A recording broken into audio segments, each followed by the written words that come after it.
नमस्कार दोस्तों, मैं स्वामीनाथन अय्यर, स्वामी कॉमर्स क्लासेस का डायरेक्टर। आज मेरे थर्ड लेक्चर में आप सभी का स्वागत करता हूँ। दोस्तों, आज हम पढ़ेंगे कि किस तरह के बुक्स ऑफ अकाउंट्स और रिकॉर्ड्स मेंटेन किए जाते हैं और किन बुक्स में एंट्री किस तरह की होती हैं, ट्रांजैक्शंस को कैसे अकाउंटिंग फॉर्म में लिखा जाता है, जर्नल एंट्रीज बनाई जाती हैं और उसके बाद वो कहाँ कहाँ ट्रांसफ़र होता है। तो आज मैं आपको पूरा का पूरा जर्नल एंट्रीज समझाऊंगा, बताऊंगा और कुछ एग्जाम्पल मैं ब्लैक बोर्ड पे बताऊंगा। उससे पहले मैं बता दूं कि किस तरह के बुक्स और रिकॉर्ड्स कंपनीज में मेंटेन किए जाते हैं, ऑर्गेनाइजेशन में मेंटेन किए जाते हैं। दोस्तों, नॉर्मली बुक्स होते हैं दो प्रकार के। एक होता है प्राइमरी बुक्स या प्रिंसिपल बुक जिसे आप कह सकते हैं, और दूसरा होता है सब्सिडियरी बुक। तो मैं आपको एक छोटा सा फ्लो चार्ट बताता हूं जिसमें आपको अंदाज आ जाएगा कि क्या क्या बुक्स मेंटेन किए जाते हैं और क्या बुक्स को क्या कहते हैं, किस बुक को क्या कहते हैं।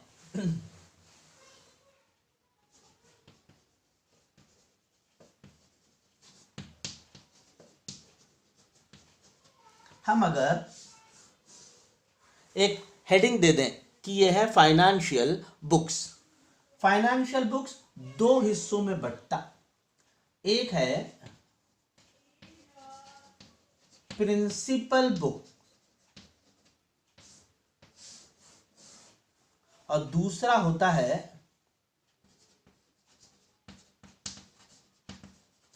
Subsidiary books.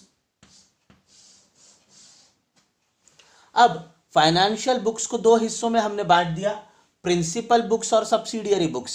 अब प्रिंसिपल बुक में क्या होते हैं और सब्सिडियरी बुक्स में क्या होते हैं, ये इनके फर्दर पार्ट हैं, आगे के पार्ट हैं। अब आते हैं हम सबसे पहले प्रिंसिपल बुक्स में होता है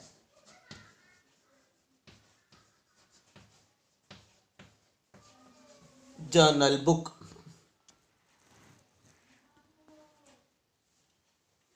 फिर होता है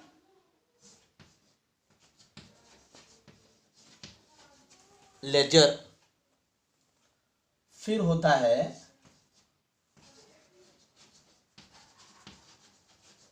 कैश बुक। दोस्तों, कैश बुक में तीन पार्ट होते हैं। कैश बुक में होता है तीन पार्ट। एक होता है simple cash book, simple cash book, यह होता है सिंगल कॉलम।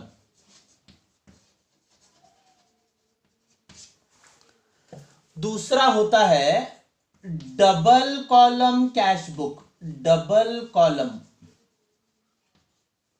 Cash book. इसमें होता है विथ बैंक का कॉलम। दोस्तों, क्या होता है कि इसमें कैश के साथ बैंक के ट्रांजैक्शंस भी आ जाते, कैश के साथ साथ बैंक के ट्रांजैक्शंस भी लिखे जाते हैं। बैंक की पूरी जानकारी, डिपॉजिट्स, विड्रॉल्स इस कैश बुक में आ जाएगी, बैंक के कॉलम में आएगी। डिटेल में हम नेक्स्ट क्लास में डिस्कस करेंगे अगले लेक्चर में, मगर मैं आपको आज जर्नल बताऊंगा, साथ ही साथ में आपको बताऊंगा कि ट्रांजैक्शंस किस तरह से जर्नल एंट्रीज बनाई जाती हैं, जर्नल बुक में लिखे जाते हैं। तो कैश बुक का एक पार्ट हुआ simple cash book, single column cash book, सिर्फ कैश कॉलम रहेगा उसमें। दूसरा होता है double column cash book. Double column cash book यानी जाहिर सी बात है कैश कॉलम तो रहेगा ही रहेगा, साथ में बैंक का कॉलम भी होगा उसमें, विथ बैंक कॉलम। नाम ही कैश बुक है तो कैश बुक में कैश का कॉलम तो रहेगा ही रहेगा, मगर डबल कॉलम है तो दूसरा कॉलम क्या होगा उसमें, कैश के साथ बैंक का कॉलम। बैंक के कॉलम के साथ वाले बुक को कहते हैं डबल कॉलम कैश बुक। तीसरा होता है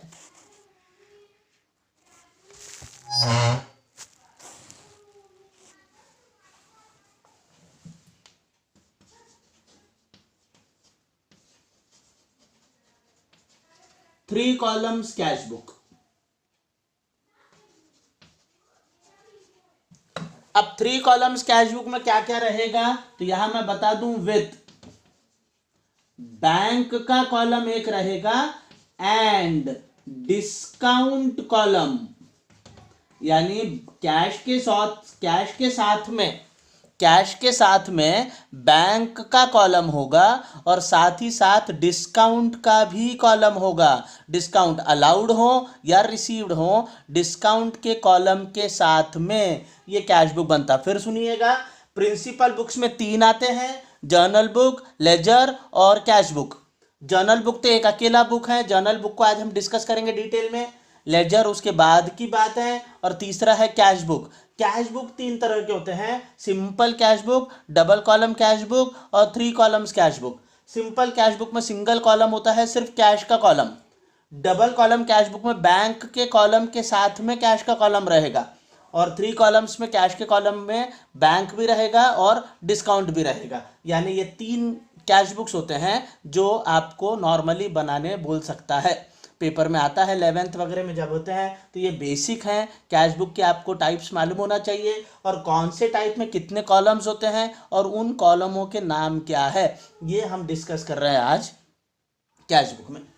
अब आते हैं सब्सिडियरी बुक। ये तो हो गया प्रिंसिपल बुक, मेन बुक। हर ऑर्गेनाइजेशन ये बुक मेंटेन करता है, हर ऑर्गेनाइजेशन, चाहे वो सोल ट्रेडिंग कंसर्न हो, पार्टनरशिप फर्म हो, जॉइंट हिंदू फैमिली बिजनेस हो, जॉइंट स्टॉक कंपनी हो, कोऑपरेटिव सोसाइटी हो, मंदिर, मस्जिद, ट्रस्ट, किसी भी प्रकार का ऑर्गेनाइजेशन क्यों ना हो, they have to maintain journal book, ledger book and cash book. उनको मेंटेन करना ही है। स्कूल कॉलेजेस क्यों ना हो, चैरिटेबल या रिलीजियस इंस्टीट्यूशन क्यों ना हो, एजुकेशनल इंस्टीट्यूशन क्यों ना हो, बुक्स ऑफ अकाउंट्स मेंटेन करने की जहां बात आती है तो बेस होता है जर्नल बुक, उससे जाता है ledger and cash book. Cash book में कैश के ट्रांजैक्शंस होते हैं, मगर कैश के साथ साथ में बैंक का ट्रांजैक्शन, डिस्काउंट का ट्रांजैक्शन भी आता है, कॉलम आता है। तो यहाँ पर कैश बुक को 3 हिस्सों में बांटा गया है। सिंगल कॉलम कैश बुक यानी simple cash book, double column cash book यानी cash book with bank column, और 3 कॉलम कैश बुक यानी cash with bank and discount column. तो ये 3 कॉलम्स के साथ वाला तीसरा है। तो ये 3 तरह के कैश बुक हैं। अब आते हैं subsidiary books. Subsidiary books normally credit transactions के होते हैं, क्रेडिट ट्रांजैक्शंस के मेंटेन किए जाते हैं। Subsidiary books normally credit transactions के लिए होते हैं। इसीलिए इसमें कौन कौन से बुक आते ध्यान से देखिएगा। सेल्स बुक, परचेस बुक, ये सब इसके टाइप्स हैं, सब्सिडियरी बुक के टाइप हैं। सेल्स रिटर्न बुक,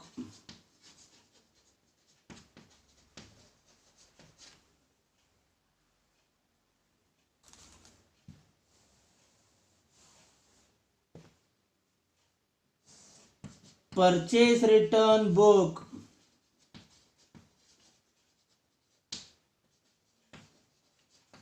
ये सब सब्सिडियरी बुक्स हैं। ये सब के सब सब्सिडियरी बुक्स में आते हैं। Purchase return book, bills receivable book,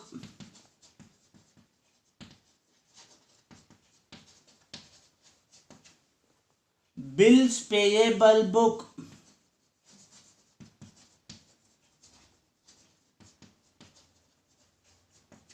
ये सब सब्सिडियरी बुक में कवर होता, ये सब के सब सब्सिडियरी बुक में कवर होते हैं। तो फिर देखिएगा, प्रिंसिपल बुक, सब्सिडियरी बुक्स 2 हैं। प्रिंसिपल बुक में जर्नल, लेजर, कैश बुक में 3 है, single column, double column, triple column. Single column only cash column, double column cash and bank column, and triple column cash, bank and discount column. Subsidiary books, sales book, purchase book, sales return book, purchase return book, bills receivable book, bills payable book, इस तरह के books maintain किए जाते हैं। Subsidiary books normally prepared for credit transactions, credit sale है, credit purchase है, ऐसे transactions की एंट्री के लिए सब्सिडियरी बुक्स का सहारा लिया जाता है। तो सब्सिडियरी बुक्स जो हैं वो आपके मिसलेनियस बुक्स में आते हैं। हर ऑर्गेनाइजेशन इसको नहीं मेंटेन करता है। School, college, religious institutions, charitable institutions, ये लोग इसको मेंटेन नहीं करते हैं क्योंकि वहाँ पर उधारी का कोई काम ही नहीं होता।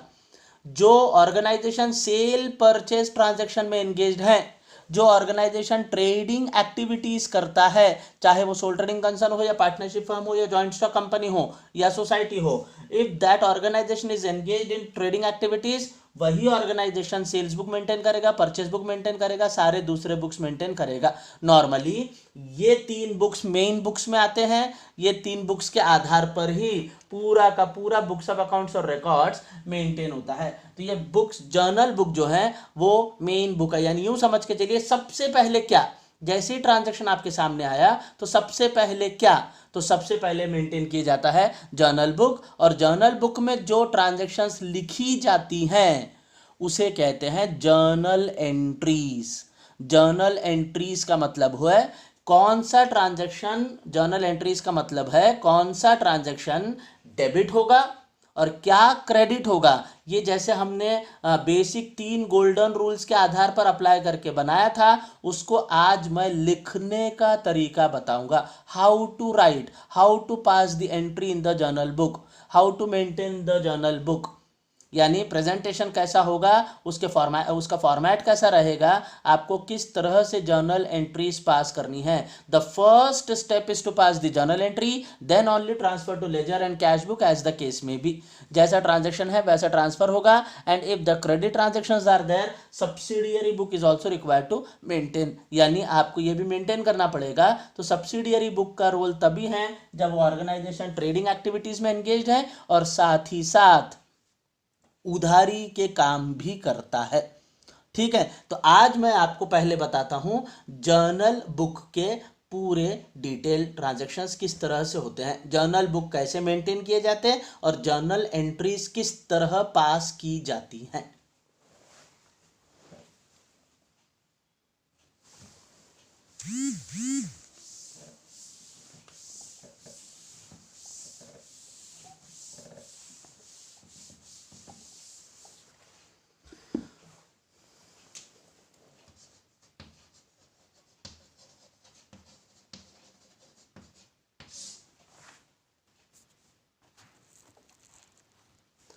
जर्नल बुक में जो ट्रांजैक्शन एंटर किए जाते हैं उसे कहते हैं जर्नल एंट्री। जर्नल एंट्री का मतलब होता है recording of transaction in journal book. How to write the transaction in journal book, how to prepare journal book. तो जर्नल बुक प्रिपेयर करने, जर्नल बुक मेंटेन करने और जर्नल बुक में जो ट्रांजैक्शन लिखे जाते हैं that is known as journal entry. Journal entry में ट्रांजैक्शन को समझकर, यानी आपको मालूम होना चाहिए कि कौन सा ट्रांजैक्शन डेबिट होता है और कौन सा क्रेडिट, उसके आधार पर जर्नल एंट्रीज पास की जाती हैं। अब जर्नल बुक में क्या क्या कॉलम्स होते हैं वो ध्यान से देखिएगा। सबसे पहला कॉलम होगा डेट, कब वो ट्रांजैक्शन लिखी जाएगी या कब वो ट्रांजैक्शन या वो इवेंट हुआ है। दूसरा होता है पर्टिकुलर्स, जिसमें लिखना होता है कि क्या डेबिट होगा और क्या क्रेडिट। आपको इसमें लिखना होगा कि क्या डेबिट होगा और क्या क्रेडिट। तीसरा एक छोटा सा कॉलम होता है जिसमें यह देखा जाता है कि वो जर्नल एंट्री लेजर के किस पेज में जा रही हैं, उसे कहता है ledger folio. Ledger folio means ये एंट्री अगर लेजर बुक में गई है तो लेजर बुक के कौन से पेज में ये एंट्री लिखी है, ढूंढने में आसानी हो जाती है अगर वो पेज नंबर यहां लिख लिए जाए तो। चौथा होता है कि क्या अमाउंट डेबिट होगा और पांचवा होता है क्या अमाउंट क्रेडिट होगा। दोनों में रुपीस होती हैं, अमाउंट होता है, और ध्यान रखेंगे दोनों के दोनों अमाउंट सेम होंगे। The total of debit side and the total of credit side must be the same, equal. दोनों साइड की टोटल इक्वल होनी चाहिए तो ही हमारी जर्नल एंट्री राइट मानी जाएगी, तो ही हमारा फाइनेंशियल स्टेटमेंट करेक्ट बनेगा, तो ही हमारी ट्रायल बैलेंस राइट होगी और फिर उसको मान्यता दी जाएगी। So the total of both the sides must be tallied, दोनों तरफ की टोटल टैली होनी चाहिए, डेबिट साइड की टोटल हो या क्रेडिट साइड की। अब मैं क्या करता हूं, आपके सामने एक ट्रांजैक्शन रखता हूं। ट्रांजैक्शन में हमने पहले ये समझ ही लिया है, ये साइड में लिखता हूं मैं। डेबिट में आते हैं एक्सपेंसेस कमिंग इन और रिसीवर। डेबिट में एक्सपेंसेस कमिंग इन और रिसीवर। वो साइड शायद दिख नहीं रहा होगा, इस तरफ लिखता हूं मैं। डेबिट में आते हैं एक्सपेंसेस कमिंग इन और रिसीवर। क्रेडिट में आते हैं इनकम गोइंग आउट और गिवर। यही तो 3 बेसिक रूल है जो हमने पिछले 2 क्लास में समझा, और उसके हिसाब से हमें एंट्री पास करनी है। उसके हिसाब से आज हम पूरा का पूरा जर्नल बुक प्रिपेयर करेंगे, जर्नल एंट्री पास करेंगे। अब एक ट्रांजैक्शन आपके सामने आया, समझ लीजिए। Goods purchased for ₹10,000 in cash. हमने कैश में माल खरीदा। अब यहाँ जर्नल एंट्री का एक रूल यह है कि गुड्स की एंट्री गुड्स के नाम से नहीं होती। गुड्स के लिए आपको वर्ड यूज करना पड़ता है परचेस। बाकी सब चीज़ों के लिए ट्रांजैक्शन के नाम से एंट्री होगी। कंप्यूटर खरीदे, फर्नीचर खरीदे, मशीनरी खरीदे, उसके नाम से ही होगी। मगर गुड्स की एंट्री गुड्स के नाम से नहीं होती। उसकी एंट्री आप करेंगे आइदर परचेज, और अगर बेचा है तो सेल्स। तो हम गुड्स परचेज करके भी लिख सकते हैं अपनी समझ के लिए, मगर मेनली याद रखिएगा जब एग्जाम हॉल में लिखने की बात आती है तो उसमें परचेज वर्ड लिखा जाता है। तो माल खरीदा तो क्या हो रहा है, प्रैक्टिकली देखिए। खरीदा है तो खर्चा, या यूं कहो माल आया, इन, और कैश में खरीदा तो कैश आउट, आपके पास से कैश गया। तो इस लिहाज से जो इन होता है वो होता डेबिट, यानी परचेस हमेशा debit. Purchase is an expense, purchase हमेशा डेबिट।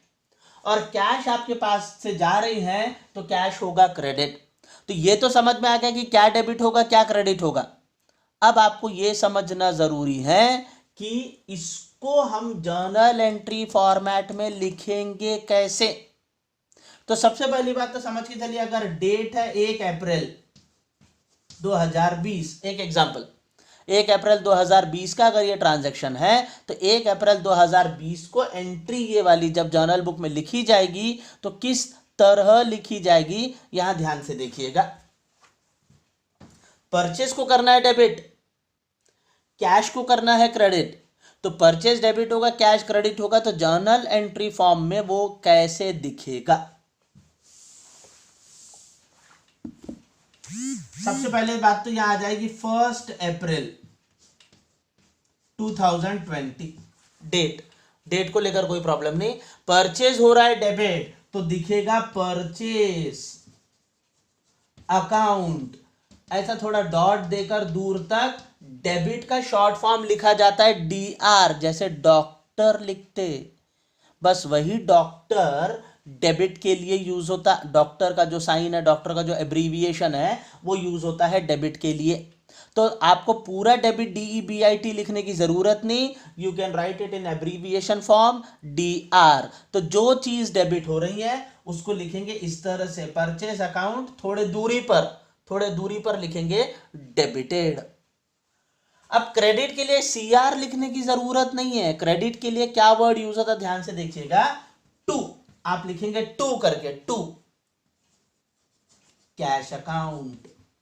यानी यहां पर टू के साथ में आपने एंट्री पास किया, मतलब उसका मतलब ही होता है कि वो क्रेडिट हुआ है। No need to show CR और CR करके लिखने की जरूरत नहीं है। आप लिखेंगे टू कैश अकाउंट। जैसे कि अमाउंट था 10,000, डेबिट में भी 10,000 डेबिट वाले लाइन में, और नीचे की लाइन क्रेडिट के लिए है तो क्रेडिट वाले लाइन कॉलम में 10,000। नीचे की लाइन में 10,000 रुपया अमाउंट सेम आएगा दोनों में, मगर डेबिट का डेबिट के कॉलम में, क्रेडिट का क्रेडिट के कॉलम में आपको लिखना होगा, तब जाकर वो 10,000 दोनों दिखेगा।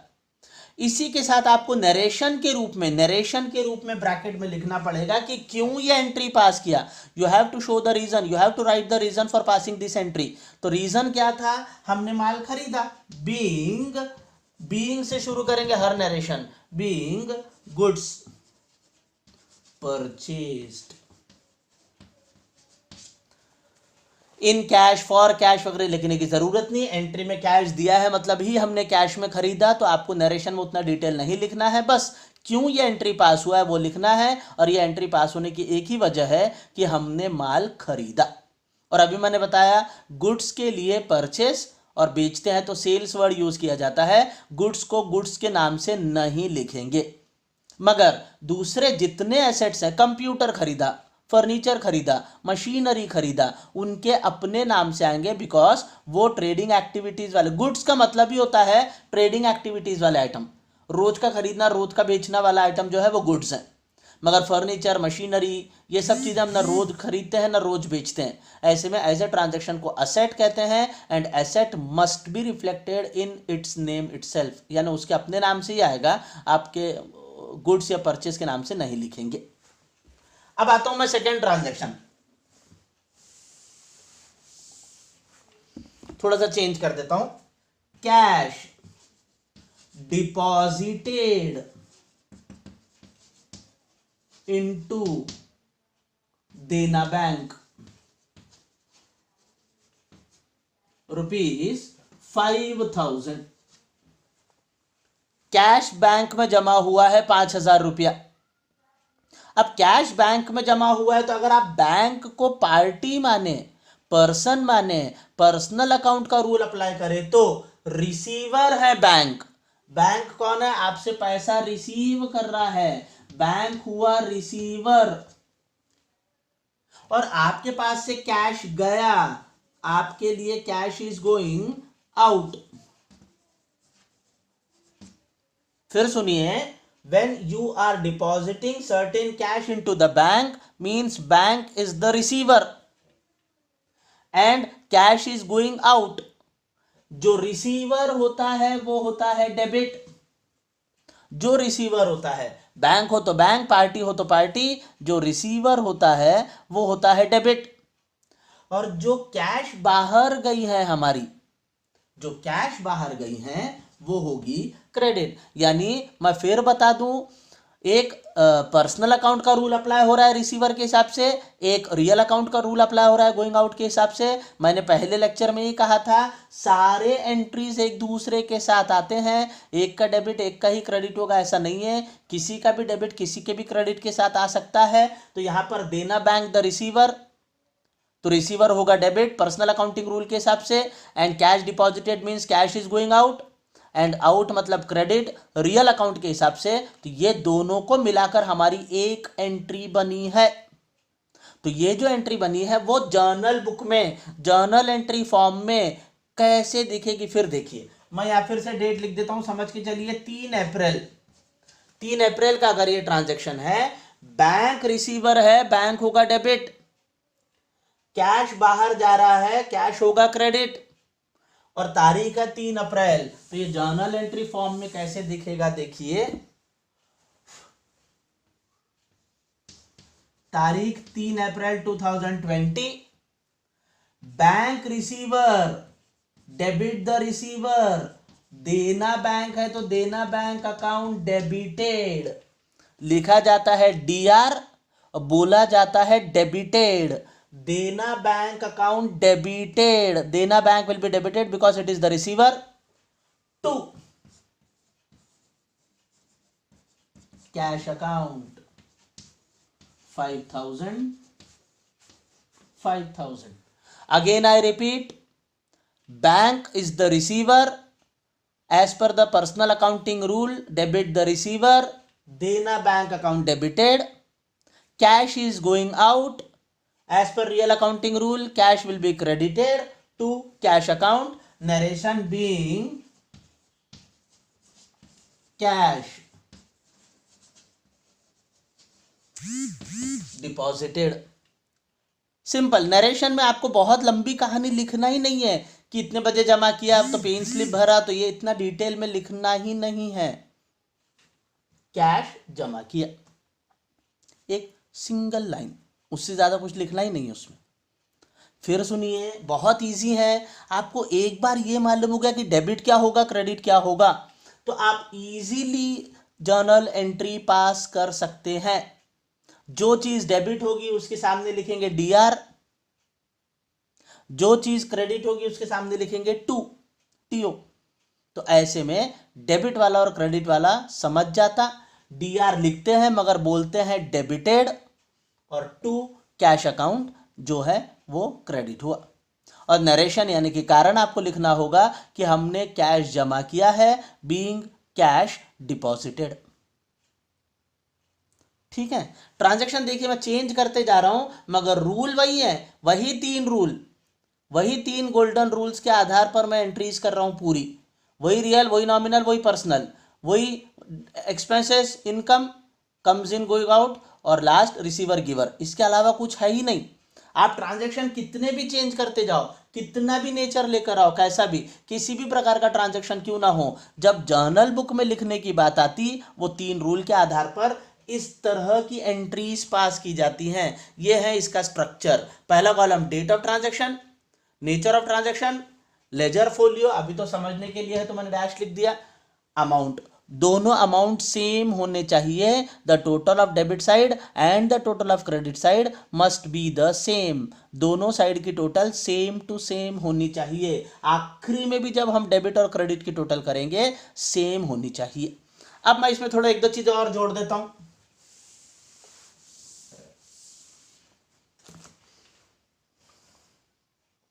7th April, purchased computer for rupees 15,000, machinery for rupees 10,000, and furniture for rupees 5,000, and goods for rupees 2,000. Payments made by cheque. अब यहां देखिएगा ट्रीटमेंट कैसा है। हमने पेमेंट किया है चेक से, वॉट एवर द ट्रांजेक्शन है, whatever the items purchase, payments made by cheque, cheque से पेमेंट किया हमने। अब यहां एक चीज समझ लीजिएगा, कंप्यूटर आ रही है, खरीदा, मशीनरी आ रही है, खरीदा, फर्नीचर आ रही है, खरीदा, गुड्स आ रही है, खरीदा। अब एक पॉइंट मैंने बताया था, गुड्स को गुड्स के नाम से नहीं लिखते। नो नीड टू राइट या no need to pass the entry for goods purchased in the name of goods. इसके लिए वर्ड यूज होगा परचेज। बेचते हैं तो सेल, इसके बाद के ट्रांजैक्शन में मैं बताऊंगा बेचने का। बेचते हैं तो सेल। अब यहां पर कंप्यूटर आई, मशीनरी आई, फर्नीचर आई, माल खरीदा, सब मिलाकर अगर आई है कमिंग इन, और रूल क्या बोलता, जो कमिंग इन है वो डेबिट है। As per the real accounting rule, visible transactions, when the transaction are coming in, when the asset are coming in, when the goods are coming in, it will be debited. And check is going out, the consolidated payment of rupees 32,000, 15 plus 10 25 plus 5 30 plus 2 32,000, the consolidated payment of rupees 32,000 has been made through check. Cheque से payment किया हमने, तो cheque is going out. Again I repeat, all these assets are coming in and cheque is going out. भले asset चार हैं मगर check एक ही है, एक साथ अपन ने सबका पेमेंट कर दिया एक ही बार में 32,000। तो जो चीज आ रही है डेबिट, जो हमारे पास से जा रहा है आउट क्रेडिट। अब उस लिहाज से देखा जाए तो आने वाली चीजें डेबिट होगी तो एक से ज्यादा है तो उतने डेबिट्स दिखेंगे, और जाने वाली चीज क्रेडिट है और एक ही है तो एक ही दिखेगा। मगर कैश के लिए चेक, कैश वर्ड यूज होता, चेक के लिए बैंक वर्ड यूज होगा। चेक के नाम से एंट्री नहीं होती।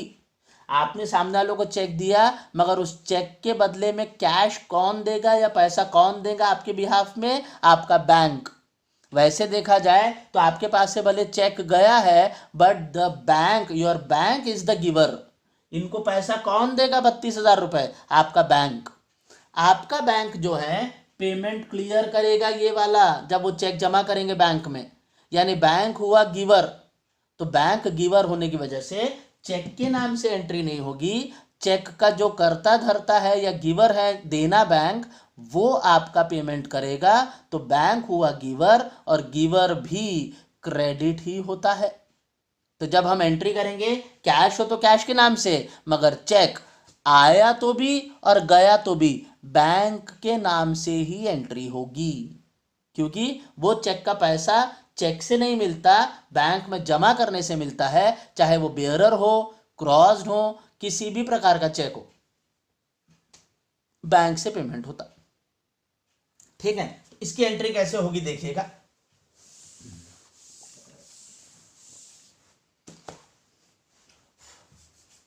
7 अप्रैल, जो जो चीजें आई हैं debit. Computer account debited 15,000। Machinery account debited, एक से ज्यादा हो तो एक से ज्यादा debits 10,000। Furniture account debited, furniture is also coming in 5,000। और गुड्स के लिए purchase account debited, purchase bracket में चाहो तो लिख लो अपनी सहूलियत के लिए goods, otherwise purchase account debited 2,000। ये सारे खरीद के लिए एक ही चेक हमने दे दिया उसको। Cheque is going out, but on behalf of you, your bank is the giver. आपका बैंक पेमेंट कर रहा है, तो टू देना बैंक अकाउंट 32,000। एक ही बार में सबका टोटल लिखेंगे। Total of debit side and the total of credit side must be the same. दोनों तरफ की टोटल सेम होनी चाहिए, इसीलिए इधर की टोटल और उधर की टोटल सेम लिखा। 15 + 10 + 5 + 2 = 32,000। Total cheque given for ₹32,000। वो चेक आपका देना बैंक का है, देना बैंक आपके बदले में वो चेक को क्लियर करेगा, पेमेंट करेगा। Being assets and goods purchased, being assets and goods purchased, जो भी एसेट है वो भी खरीदा और साथ ही साथ आपने गुड्स भी खरीदा। तो ये तो हुआ खरीदने का, खरीदने वाला पार्ट। कैश में खरीदा तो क्या एंट्री, चेक से खरीदा तो क्या एंट्री, वो हमने कर लिया। अब हम खरीदने का ही एक और पार्ट करते हैं, उधारी। उधारी की खरीद की क्या एंट्री होगी, ध्यान से देखिएगा। उधारी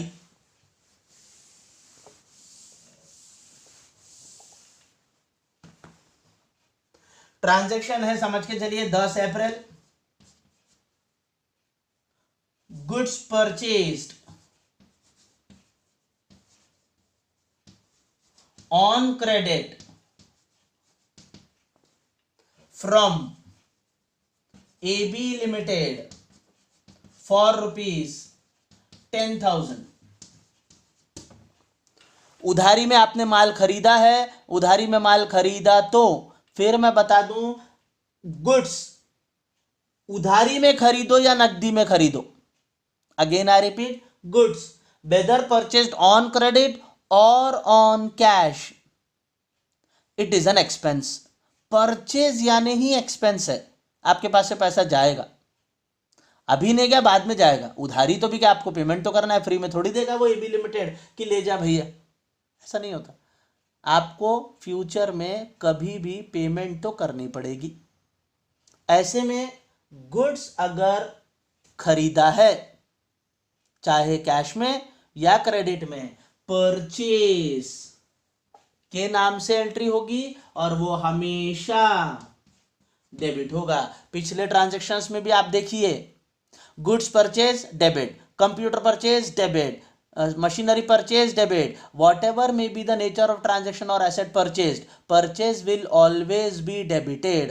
goods रहा तो purchase के नाम से, asset रहा तो asset के नाम से, but purchase है तो डेबिट ही होगा. कोई भी चीज का खरीदना इज एन एक्सपेंस, डेबिट होता.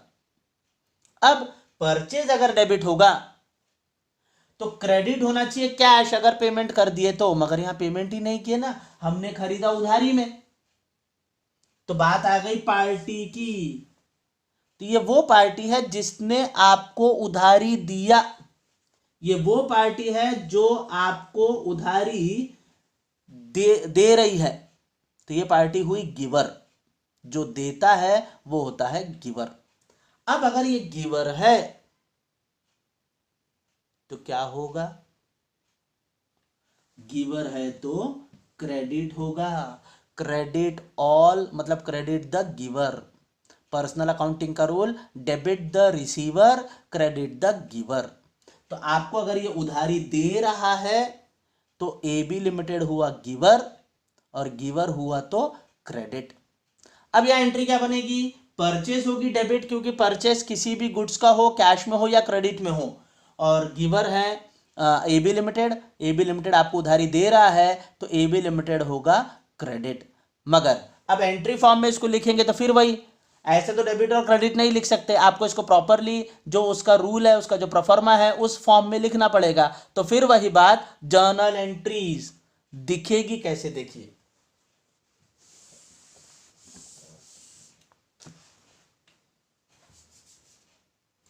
April purchase account debited to AB limited account.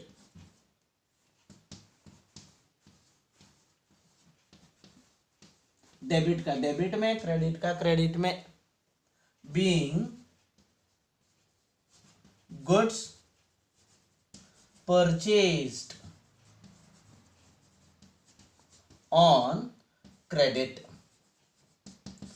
From AB limited वगैरह लिखने की जरूरत नहीं है, क्योंकि फ्रॉम AB लिमिटेड वगैरह लिखने की जरूरत नहीं है क्योंकि ऑन क्रेडिट और साथ में ये एंट्री में दिख ही रहा है कि वो AB लिमिटेड से खरीदे. तो ऐसे में आपको AB limited, from AB limited इसमें लिखने की जरूरत नहीं है. नरेशन जितना छोटा होगा उतना सही और अच्छा रहेगा. और बीइंग से शुरू होगा कि ये हमें बताता है कि ये ट्रांजैक्शन की एंट्री हमने क्यों किया. Because we have purchase goods on credit from AB limited, so purchase account debited and AB limited is the giver. AB limited account credited by rupees 10,000. debit भी 10, credit भी 10, दोनों के दोनों 10,000 रुपए से दिखेंगे. तो यहां मैं फिर बता दूं, 10,000 रुपया जो हैं वो हमारे सेम अमाउंट से ही एंट्रीज पास होती हैं. परचेज भी 10,000 का और AB ने दिया भी 10,000 की उधारी, तो 10,000 से ही ट्रांजैक्शन दिखेगा. ठीक है. अब मैं कुछ ट्रांजैक्शंस सेल्स की बताता आपको. ये तो हुआ परचेज का, purchase goods, purchase assets, purchase in cash, purchase on credit, चारों बता दिया. अब हम यही चार डिस्कस करते सेल्स में.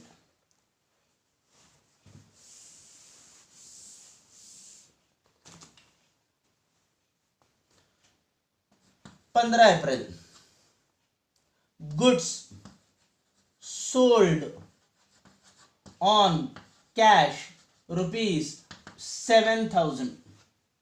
7,000 रुपए में हमने माल बेचा, नकदी में, नकद में, कैश में.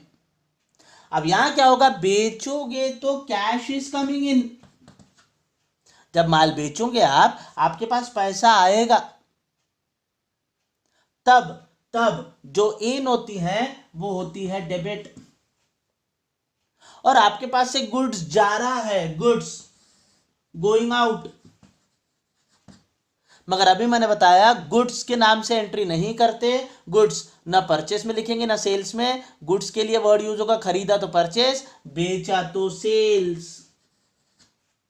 और सेल्स इनकम होती है. किसी भी दुकान के लिए माल का बिकना इज एन इनकम.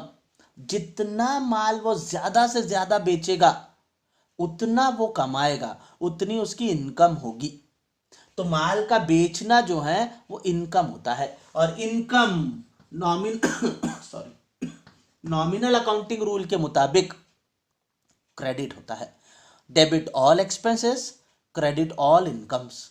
परचेज जिसमें अपन ने एक्सपेंस माना, सेल्स को हम मानेंगे इनकम। परचेज अगर एक्सपेंस है तो हमने डेबिट किया, सेल्स अगर इनकम है तो हम क्या करेंगे उसको, क्रेडिट। तो सेल्स होगा क्रेडिट। अब एंट्री कैसे होगी, देखिए फिर वही बात आती है कि हम जर्नल एंट्री में कैसा लिखेंगे उसको। जर्नल एंट्री के फॉर्म में आपको लिखना होगा, बुक्स मेंटेन करते वक्त में एक सिस्टमैटिक मैनर, सिस्टमैटिक फॉर्मेट में लिखना होता है। तो इसकी एंट्री, ये तो मालूम होगा क्या डेबिट होगा, कैश डेबिट होगा, ये भी मालूम होगा सेल्स क्रेडिट होगा, मगर ये कैश डेबिट और सेल्स क्रेडिट दिखेगा कैसे।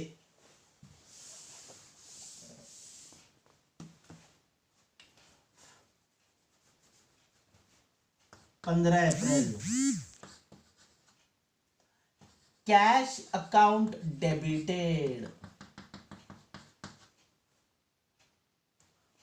To sales account.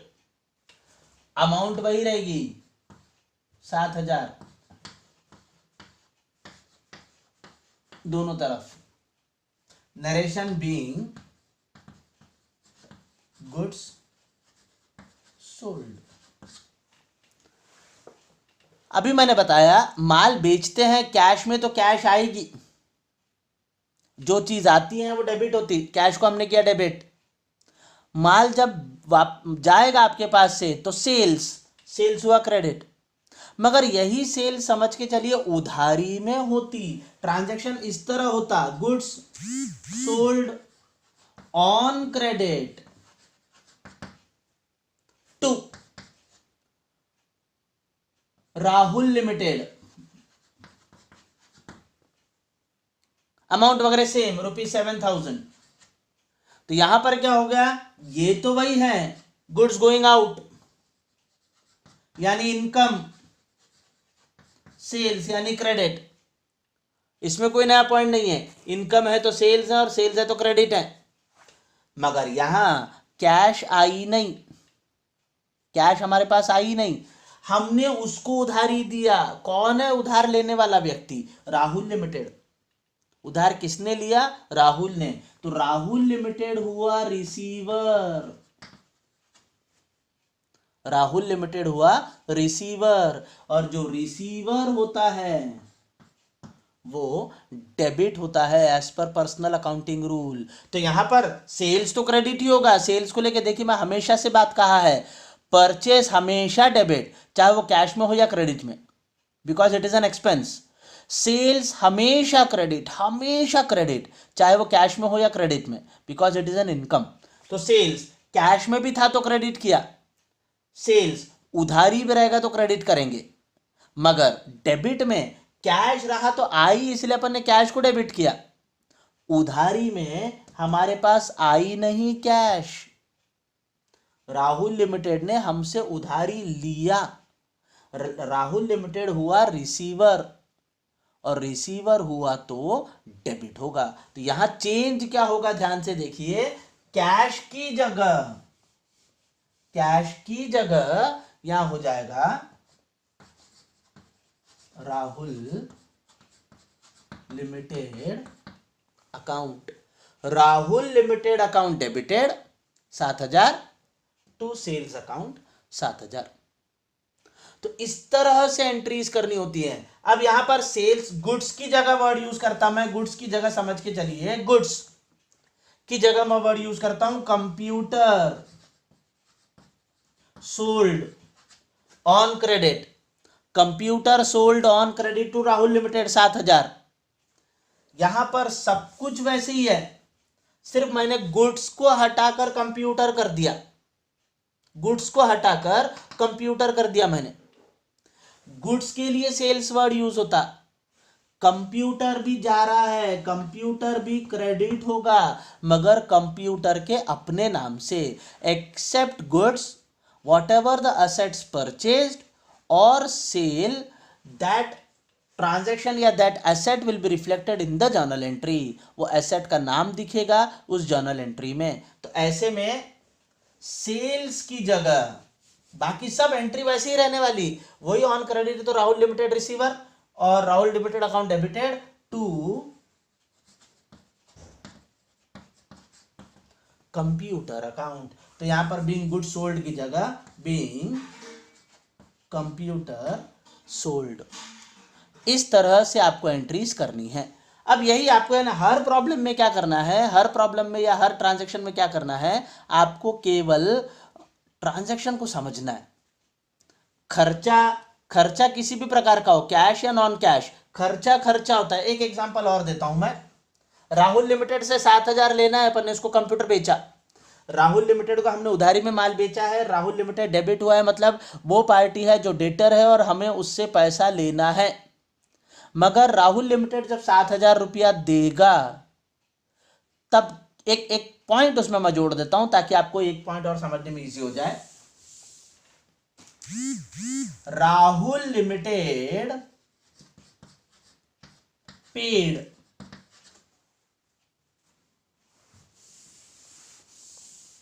Rahul limited paid ₹6,900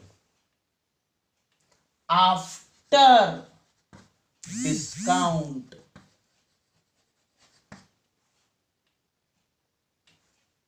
of ₹100। उससे अपने को लेना था 7,000, हमने उसको कंप्यूटर बेचा था 7,000 का। 7,000 के बदले उसने हमें पेमेंट किया 6,900। हमारे पास कैश आई 6,900, जबकि हमने उसको माल बेचा था 7,000 का। यहां क्या हो गया, 7,000 के बदले आपको सिर्फ 6,900 आपके पास आई है coming in, 6,900 cash coming in. और जो चीज आती है वो होती है डेबिट, जो चीज आती है वो होती है डेबिट। तो कैश आ रही है, कैश होगी डेबिट। कितने से, जितनी आ रही, 6,900। मगर कंप्यूटर तो 7,000 का गया था, राहुल तो 7,000 से एंट्री दिख रहा था उससे लेना है करके। तो यहां क्या हो गया, आपने उसको कहो 100 रुपए का डिस्काउंट दिया या उसने खुद ने ले लिया, जैसा भी समझ लो, आपको 100 रुपए का नुकसान हुआ। फिर सुनिए, नाम भले डिस्काउंट हो, डिडक्शन हो, reduced हो, it is a loss. Computer worth of ₹7,000 was going out, but you are receiving cash only ₹6,900 as full and final settlement. You have allowed him ₹100 as a discount. Discount is an expense to you. आपके लिए वो क्या हो गया, एक प्रकार का खर्चा। It is a loss to you. ये expense कहो या लॉस कहो, नॉमिनल अकाउंट का रूल कहता है एक्सपेंस हो या लॉस वो होता है डेबिट। अब क्या हो गया, यहां पर दो डेबिट हो गया, एक डेबिट कैश का आना, एक डेबिट 100 रुपए के लॉस का होना। अब कैश का हो या डिस्काउंट का हो, आपको ये चीज दिया किसने या आपके साथ में डीलिंग किसकी हुई, Rahul limited the giver. Cash किसने दिया, राहुल ने। डिस्काउंट किस वजह से हुआ, राहुल। अकाउंट किसका सेटल होगा, राहुल का। तो राहुल लिमिटेड जो है वो हो गया गिवर, और गिवर क्या होता है, हमेशा क्रेडिट। हमने पढ़ा है नॉमिनल अपना रियल अकाउंट में और पर्सनल अकाउंट में, जो चीज आती है, यहां देखिए तीनों आ गया, यहां देखिए तीनों आ गया। एक डेट लेते 20 अप्रैल समझ लो, 20 अप्रैल 2020। या फिर देखिए ध्यान से, cash is coming in real account, cash account debited, ये रियल अकाउंट के हिसाब से लिखा मैंने 6,900। आपने डिस्काउंट दिया 100 रुपए का, डिस्काउंट एक्सपेंस है, लॉस है, नॉमिनल अकाउंट, यहां पर nominal account, discount allowed account, उसको लिखते हैं डिस्काउंट अलाउड अकाउंट डेबिटेड 100 रुपया। और ये कैश आपको दिया किसने, गिवर कौन है, राहुल। पर्सनल अकाउंटिंग का rule, to Rahul limited account, 7,000 settlement हो गया उसका। अब थोड़ी मांगेंगे हम 100 रुपए उससे, उसने डिस्काउंट ले लिया है, हमने भी दे दिया है, जैसा भी कह लो, तो उसका सेटलमेंट हो गया पूरा। तो being Rahul limited's account settled, now no balance due on Rahul limited. Rahul limited ने पूरा पेमेंट कर दिया, 7,000 के बदले 6,900। तो दोस्तों इसी तरह से किसी भी प्रकार की एंट्री क्यों ना हो, नुकसान हुआ तो ऐसा, अच्छा कई बार ऐसा भी होता है कि हमने किसी को देना है और वो अपने को डिस्काउंट दे रहा, तो वहां फायदा। समझ लो यही 7,000 रुपया हम देने वाले होते और हमने 6,900 रुपये दिया उसको, तो यहां क्या हो गया, राहुल लिमिटेड डेबिट होगा क्योंकि वो रिसीवर है जब हम उसको देंगे तो, टू कैश गोइंग आउट और टू डिस्काउंट रिसीव्ड। यही ट्रांजैक्शन उल्टा हो जाएगा अगर ये चीजें हमारे साथ होती तो, यही सारी चीजें हमारे साथ होती तो ये पूरा का पूरा ट्रांजैक्शन उल्टा हो जाता। एक दो बातें और बता दूं मैं।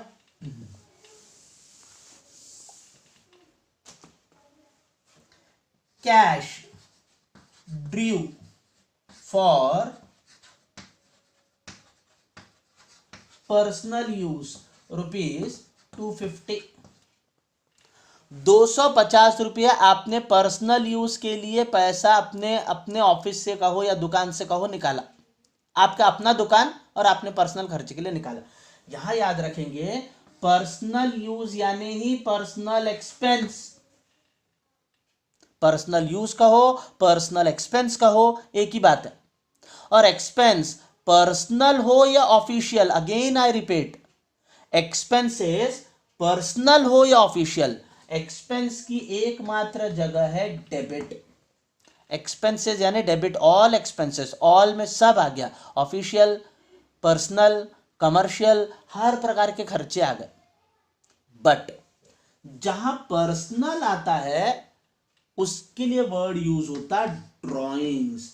ड्रॉइंग्स मीन्स अमाउंट ड्यू या amount drawn from the business for personal expenses, household expenses, domestic purposes, नाम कुछ भी हो, मीनिंग सबका same, it is known as drawings. Entry तो डेबिट में ही जाएगी बट क्या नाम से जाएगी वो, ड्रॉइंग्स। अब पैसा निकालोगे तो पैसा निकल गया आपके दुकान से या आपके ऑफिस से, कैश आपके दुकान से ऑफिस से निकल गया मतलब आउट।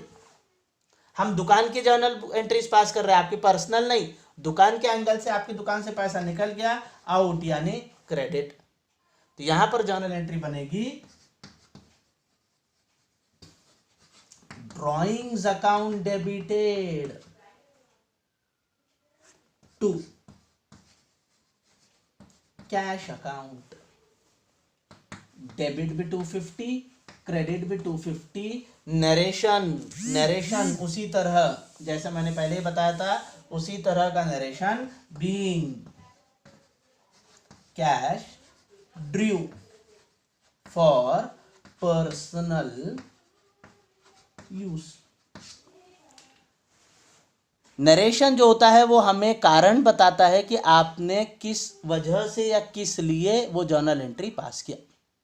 अब एक खर्चे के नाम पर ड्राइंग्स की जगह सैलरी हो, रेंट हो, प्रिंटिंग एंड स्टेशनरी हो, पोस्टेज टेलीफोन टेलीग्राम हो, इंश्योरेंस हो, बैंक चार्जेस हो, जनरल एक्सपेंसेस हो, miscellaneous expense, office expenses, depreciation, whatever may be the nature and name of expenses, whether it is cash or non cash, all the expenses will be debited. हमेशा वो debit ही होगा। आप कहो किसी को मैंने salary दिया, ड्राइंग्स काट के सैलरी लिख दूंगा। आप कहो रेंट पेड, रेंट ड्राइंग्स काट के रेंट लिख दूंगा। आप कहो चेक से पेमेंट किया, कैश काट के बैंक लिख दूंगा। सिर्फ नाम भर बदलेगा बट जगह वही का वही रहेगा। एक्सपेंस है तो डेबिट, इनकम है तो क्रेडिट। अब यही चीज अगर आपको मिलता है कहीं से, सैलरी मिला, cash is coming in, cash debit, salary credit. आपको केवल ट्रांजैक्शन में पढ़कर समझ लेना है कि वो एक्सपेंस है कि इनकम, आ रहा है कि जा रहा है, और आपको उससे फायदा हो रहा है कि नुकसान। गुड्स को छोड़ के सब अपने खुद के नाम से आएंगे। एक्सपेंस है तो डेबिट, कैश जा रहा है तो क्रेडिट, इनकम है तो क्रेडिट, कैश आ रहा है तो डेबिट। वह पूरा का पूरा ट्रांजैक्शन का वो 3 बेसिक रूल के आधार पर ही ये पूरे ट्रांजैक्शंस हैं। तो हमने जो जर्नल बुक करके डिस्कस किया सबसे पहले, वो जर्नल बुक में जर्नल एंट्रीज होगी, इसी तरह से होगी। यहां से जाते हैं लेजर में, कैश बुक में, सब्सिडियरी बुक्स में, उसके बाद ट्रायल बैलेंस, और अंत में बनता फाइनेंशियल स्टेटमेंट। हम हर लेक्चर में, हर बुक में एक एक पॉइंट को समझकर, जर्नल बुक से अब मैं अगले बुक्स में जाऊंगा, लेजर में, लेजर समझाऊंगा। उसके बाद कैश बुक में 3 कॉलम, 3 चीज़ें हैं, single column, double column and triple column. Single column यानी सिर्फ कैश कॉलम, डबल कॉलम यानी cash with bank column, and triple column यानी cash, bank and discount column. तो इस तरह से हम बैंक के साथ में कैश बुक को भी समझेंगे। इसके बाद सब्सिडियरी बुक्स हैं, परचेज बुक है, सेल्स बुक है, रिटर्न बुक है, दोनों के bills receivable, bills payable book है। सब्सिडियरी बुक्स को भी हम डिटेल में समझेंगे। तो देखिए दोस्तों, मैं हमेशा इससे एक बात कहा है, वो 3 बेसिक रूल्स पर ही पूरा का पूरा अकाउंट्स खड़ा है। आज भी हमने इतने सारे एंट्रीज पास किया, आज भी मैंने आपको जर्नल एंट्रीज पास करने के तरीके बताया, मगर मैंने हर एक में, आपने नोट किया होगा, वो रूल को ही इन्वॉल्व किया।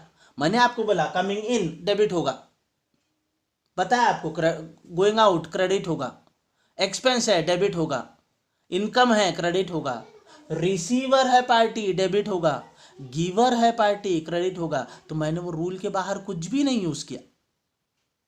इसलिए मैं हमेशा से कहता हूं, वो तीनों बेसिक रूल्स को अच्छे से लर्न कर लीजिए। उसके बाहर कुछ भी नहीं है। हम जितने भी एंट्रीज पास करेंगे, जितने भी ट्रांजैक्शंस हम लिखेंगे, उसी के हिसाब से हैं। एक बार जर्नल एंट्रीज आपको क्लियर हो गया, मतलब पहला बुक, जो प्रिंसिपल बुक का पहला बुक है जर्नल बुक, उसमें इसी तरह से एंट्रीज पास की जाती हैं। यहां से जाता है नॉर्मल ट्रांजैक्शंस लेजर में, जो हेडिंग वाइज होते हैं, जिनके बैलेंसेस काम आते हैं। अपने को मालूम पड़ता है कि किसको देना है, किसको लेना है और किससे लेना है, और उसी के आधार पे बनता है फाइनेंशियल स्टेटमेंट्स। वो कैश के ट्रांजैक्शंस कैश बुक में जाते हैं। कैश बुक से हमें मालूम पड़ता है कि हमारे पास कैश ज़्यादा है कि कम है, शॉर्टेज है, बैंक में कितना पैसा जमा है, कितना जमा किया, कितना आया, कितना गया, हर वो चीज़ जो है हमें कैश बुक को देखकर या पढ़कर समझ में आ जाता। उसके आधार पे फिर बनते हैं बैलेंसेस का ट्रायल बैलेंस, और ट्रायल बैलेंस को आगे ले जाकर बनाई जाती हैं बैलेंस शीट, यानी कि financial statements, trading account, profit and loss account और बैलेंस शीट। इसी से आपको समझ में आएगा कि उस कंपनी का, उस ऑर्गेनाइजेशन का फाइनेंशियल पोजीशन कैसा है। दोस्तों, प्रैक्टिस से परफेक्शन आएगा। मेरा काम था एक आउटलाइन देना। देखिए, हम हर एक प्रॉब्लम को करते नहीं बैठ सकते लेक्चर के हिसाब से। अगर हम करेंगे तो एक मैं आउटलाइन दे दूंगा, आप खुद से डेवलप कर सकते हैं। मार्केट में ढेरों बुक्स अवेलेबल हैं, आप बुक्स ले सकते हैं, उनके प्रॉब्लम्स की प्रैक्टिस कीजिएगा। मेरे यूट्यूब चैनल में मेरा नंबर भी है, कोई डाउट है, कुछ है, उसी पर व्हाट्सएप भी है मेरा, मुझे व्हाट्सएप करके मैसेज कीजिएगा। हम एक लेक्चर डाउट्स क्लियरेंस का भी लेंगे, जिससे जो बेसिक अकाउंटेंसी वाले हैं, जिनका कॉमर्स बैकग्राउंड नहीं था, आर्ट्स हैं, साइंस है, मगर वो अकाउंट्स सीखना चाहते हैं, उनके लिए ये बहुत ही अच्छा माध्यम है, ये बहुत ही अच्छा चैनल है, जिसमें आपको अकाउंट्स के पूरे बेसिक रूल्स और पूरे के पूरे डाउट्स क्लियर हो जाएंगे। दोस्तों, मेरा चैनल लाइक कीजिएगा, कमेंट कीजिएगा, सब्सक्राइब कीजिएगा, अपने दोस्तों में, रिश्तेदारों में इसे शेयर कीजिएगा। घर में रहिए, सुरक्षित रहिए। थैंक यू, नमस्कार।